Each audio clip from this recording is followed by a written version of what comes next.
안녕하세요, 여러분. 오늘은 우리 모두의 일상이 된 SNS에 대해 이야기해 보려고 합니다.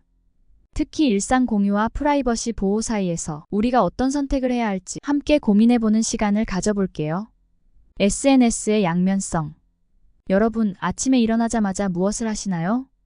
저는 솔직히 스마트폰을 집어들고 SNS부터 확인합니다.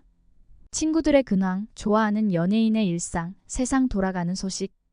이제 SNS는 우리 생활의 일부가 되었죠. 하지만 잠깐 우리가 SNS를 사용하면서 무언가를 잃고 있진 않을까요? 바로 프라이버시입니다. SNS 일상 공유의 매력. 1. 소통의 즐거움. SNS의 가장 큰 매력은 뭐니 해도 소통이죠. 멀리 있는 친구, 오랜만에 연락하는 지인과도 쉽게 대화할 수 있어요. 좋아요 한 번으로 상대방의 근황에 관심을 표현할 수 있고 댓글로 응원의 메시지를 전할 수도 있죠. 2. 추억 저장소. SNS는 우리의 일상을 기록하는 디지털 다이어리 역할을 합니다. 특별한 날의 사진, 일상의 소소한 순간들, 이런 게시물들이 모여 우리의 추억이 되죠. 나중에 그때 그랬지 하며 추억을 되새길 수 있어요. 3. 정보 공유의 장. 맛집 정보, 여행 꿀팁, 제품 리뷰. SNS는 실시간으로 유용한 정보를 얻을 수 있는 곳이에요. 전문가가 아니더라도 누구나 자신의 경험을 공유할 수 있죠. 이런 정보들이 우리의 삶을 더 풍요롭게 만들어주고 있어요. 4. 자기 표현의 공간. SNS는 우리 모두를 작은 인플루언서로 만들어줍니다. 내가 좋아하는 것, 내 생각, 내 스타일을 마음껏 표현할 수 있죠. 이런 표현들이 모여 우리만의 개성 있는 퍼스널 브랜드를 만들어갑니다. 5. 새로운 인연의 시작. SNS를 통해 새로운 사람들과 만날 수 있어요. 공통의 관심사를 가진 사람들과 소통하면서 인맥을 넓힐 수 있죠. 때로는 이런 인연이 현실에서의 만남으로 이어지기도 합니다. 프라이버시 지키기의 중요성. 자, 이제 SNS의 다른 면을 들여다볼 차례예요. 우리가 무심코 공유하는 정보들이 어떤 문제를 일으킬 수 있는지 알아볼까요? 1. 개인정보 유출 위험. 우리가 SNS에 올리는 글, 사진, 동영상에는 생각보다 많은 개인정보가 담겨 있어요. 집 주소, 자주 가는 장소, 일상적인 루틴 등이 노출될 수 있죠. 이런 정보들이 악용될 경우 심각한 문제로 이어질 수 있습니다. 2. 디지털 발자국. 인터넷에 한번 올라간 정보는 완전히 지우기 어려워요. 우리가 SNS에 남긴 흔적들, 이른바 디지털 발자국은 오랫동안 남아있게 됩니다.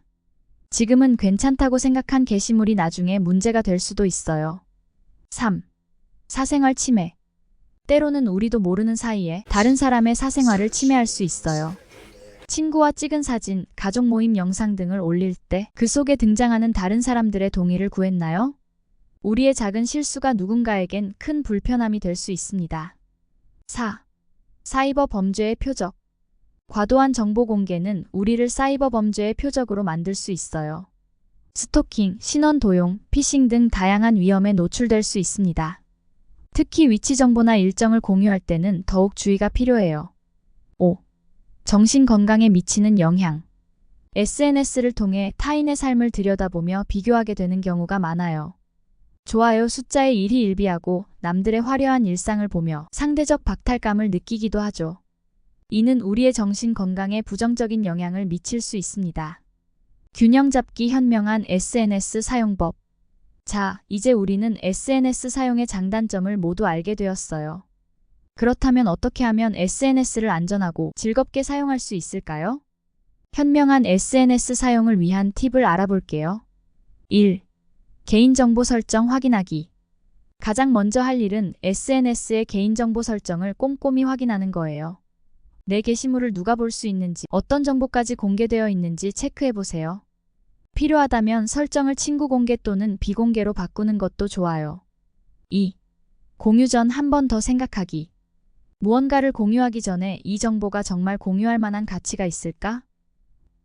나중에 후회하지 않을까? 하고 자문해보세요. 특히 감정적인 상태에서의 게시물은 나중에 문제가 될 수 있어요.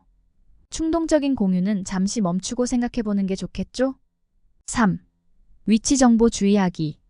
실시간 위치 공유는 정말 필요할 때만 해요. 여행 중이라면 실시간보다는 돌아와서 사진을 공유하는 게 더 안전해요. 집이나 직장 위치가 노출되지 않도록 주의하는 것도 중요합니다. 4.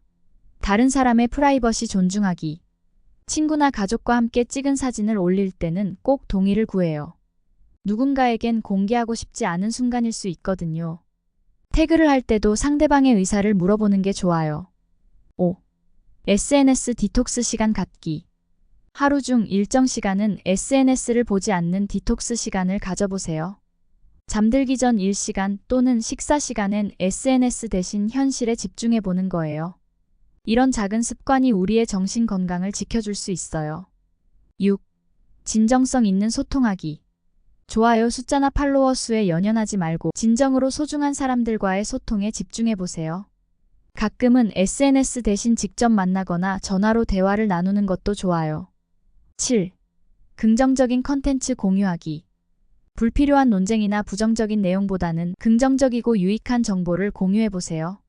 나의 작은 행동이 SNS를 더 밝고 건강한 공간으로 만들 수 있어요. 우리의 선택이 중요합니다.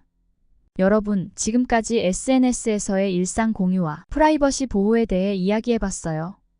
SNS는 분명 우리 삶을 더 풍요롭고 즐겁게 만들어주는 도구예요. 하지만 동시에 우리의 프라이버시를 위협할 수도 있죠. 중요한 건 선택입니다. 무엇을 얼마나 어떻게 공유할지는 우리 스스로가 결정해야 해요. 그리고 그 선택에 책임을 져야 합니다. SNS를 사용하되 현명하게 사용하세요. 나의 프라이버시도 지키고 다른 사람의 프라이버시도 존중하는 성숙한 SNS 문화를 만들어 갑시다. 그래야 우리 모두가 더 안전하고 즐겁게 SNS를 이용할 수 있을 거예요. 마지막으로 가끔은 스마트폰을 내려놓고 현실의 소중한 순간들을 직접 눈과 마음으로 담아보는 건 어떨까요? 때로는 공유하지 않은 추억이 더 특별할 수 있답니다. 여러분의 SNS 생활은 어떤가요? 오늘 이야기를 들으며 어떤 생각이 드셨나요?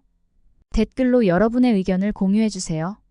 그리고 이 영상이 도움이 되셨다면 좋아요와 구독 부탁드려요. 좋은 영상 제작에 큰 도움이 됩니다. 다음 영상에서 또 만나요. 안녕히 계세요.